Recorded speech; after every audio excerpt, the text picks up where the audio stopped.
Marvell stock peaked at $127 this year, and then it crashed 63% to $47. But here's the question. Is Marvell stock a buy, or is the stock about to get crushed again? Because on the surface, the numbers look great, right? Revenue up 58% year over year, 3 straight GAAP profitable quarters, and partnerships with giants like Microsoft and NVIDIA. But there's a problem that nobody's talking about. Data center growth, the very segment Marvell is betting its future on, is slowing down. And worse, their biggest customers, the Amazons, Metas, Microsofts, they're all building their own custom chips, which could eliminate the need for Marvell. And that is the problem right there. On one side, you've got explosive AI-driven demand. On the other, you've got clients turning into competitors. And I think most retail investors right now are missing one critical signal in Marvell's financials, something that explains why the stock sold off right after what looked like a good earnings report. Stick with me, because by the end of this video, you're going to know whether Marvell is an undervalued opportunity or a value trap. My name is Rick Orford. I've been trading since 1999, and no, I am not a financial advisor. That's a good thing, because I'm not here to sell you hype. I break down the numbers so retail investors like you can make smarter, more confident decisions. All right, so let's dive in. I want to thank The Motley Fool for sponsoring this video. The Motley Fool is a company that provides investing insight and stock recommendations for investors of all skill sets and risk levels. And you all know how much I love researching new stocks and trying to find the next best investment. So I'm proud to partner with The Motley Fool to bring you 10 stock picks from their popular product, Stock Advisor. Stock Advisor has beaten the market by almost 6 times. Go to fool.com/ricko to get your 10 stock picks right now. Marvell is a semiconductor company that designs and develops high-performance chips and other related products for AI data centers, cloud computing enterprises, and more. The company operates through 5 segments: data centers for AI accelerators and cloud computing products, enterprise networking for Ethernet switches and edge computing, carrier infrastructure for 5G and wireless connectivity, automotive and industrial, and consumer. And here's the thing, while everyone's talking about the Nvidias and the AMDs, almost nobody's paying attention to the company that's interconnecting all those AI semiconductors together. Now, I know that when it comes to AI semiconductors, you're probably familiar with the big names like Nvidia and AMD, but Marvell isn't like them. If we compare a data center to a body, for instance, Nvidia and AMD provide the critical organs that operate the centers. And Marvell, well, they provide, let's say, the blood vessels and the connective tissues to make everything work.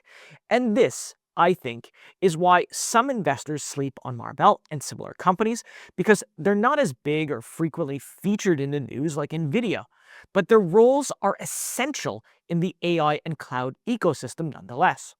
So the question is, if Marvell is the lifeblood of AI infrastructure, why has the stock price been so volatile? Because if you're like many, you're probably here because of the stock price, right? And this is where it gets wild. If you want to follow along, just scan this QR code. So this year has been a roller coaster for Marvell stockholders. After peaking at $127 in January, the stock went into a free fall, ending at $47.08 in April.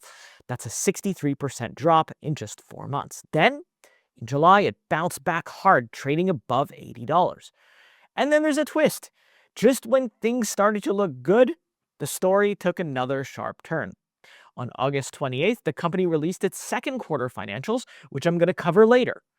But it's pretty clear it wasn't what investors were looking for. If we zoom out a little, it's a sea of red. Unless you've been holding the stock for at least 2 years, your position is probably not profitable today. And this brings me to a cliffhanger. Marvell at today's prices, is it a buy the dip opportunity, or is it a warning sign that Marvell's struggles are just getting started? Well, to answer that, Let's check their latest report.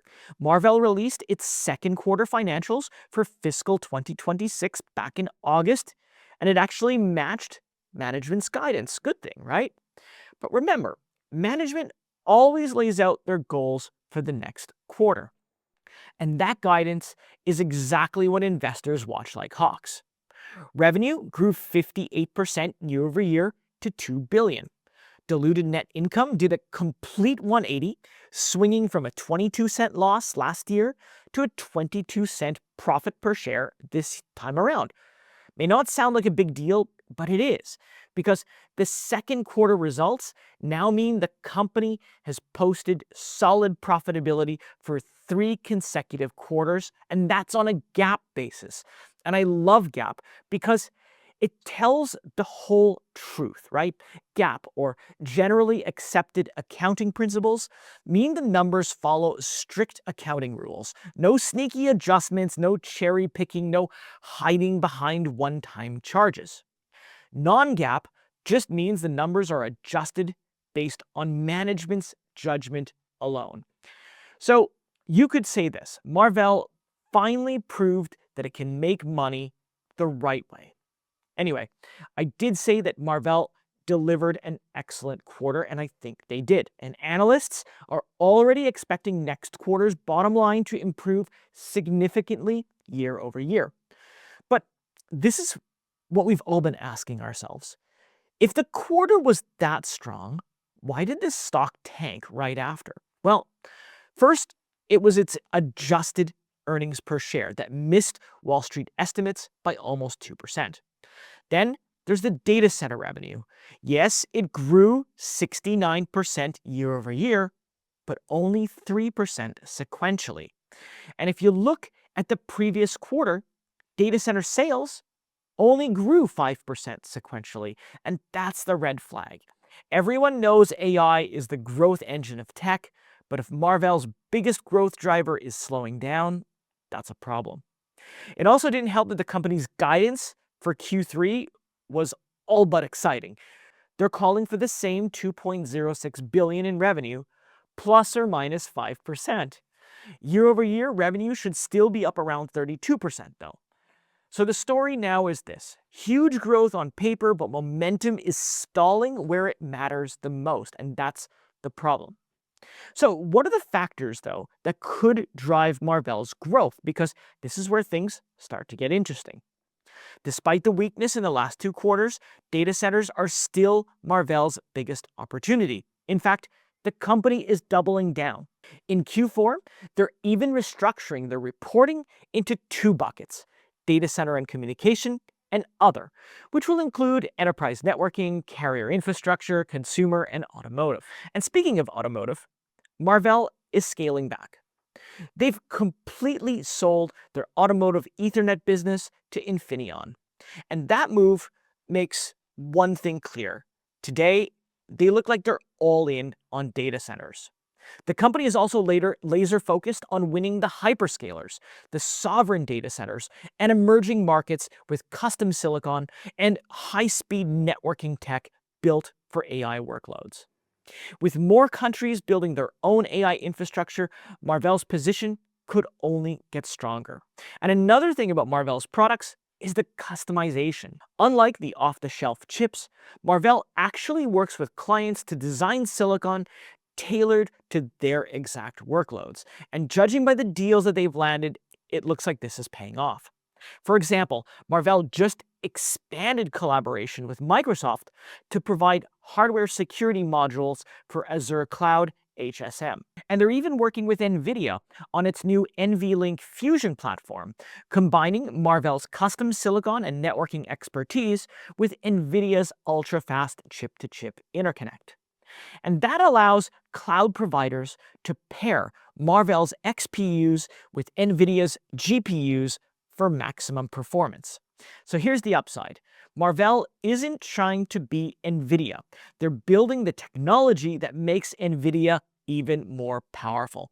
And that could make them an indispensable partner in the AI boom. Marvell's other advantage? Well, it's its valuation. The stock is trading around 30x its forward earnings. Compare that, let's say, with Nvidia, which is trading at 41x, AMD at 51x, and Broadcom almost 56x. Yeah. And Marvell, they also have the lowest price to sales ratio among their peer group at just 9.58. And that makes Marvell look like a relative bargain, especially considering it's in the same high growth AI race. So you could say that if you're a long-term investor, you're getting growth at a discount. However, and this is the part that most people don't want to hear. The company is not in the clear, and it's where the real risks kick in. One of the biggest issues that Marvell faces, which is something that I've talked about on my Discord channel, is the threat of its own customers. Remember, they work with Amazon, Meta, Microsoft, some of the richest, most resourceful companies on the planet. And the danger? These giants, they don't actually need Marvell. If they decide to cut costs and build their own custom silicon, Marvell could get left out in the cold. And it's not just hypothetical, right? Microsoft, for example, they already have their own in-house accelerator called Maya, and Meta, they have their own AI inference chip, the MTIA. With moves like these, it's clear big tech is testing the waters of vertical integration.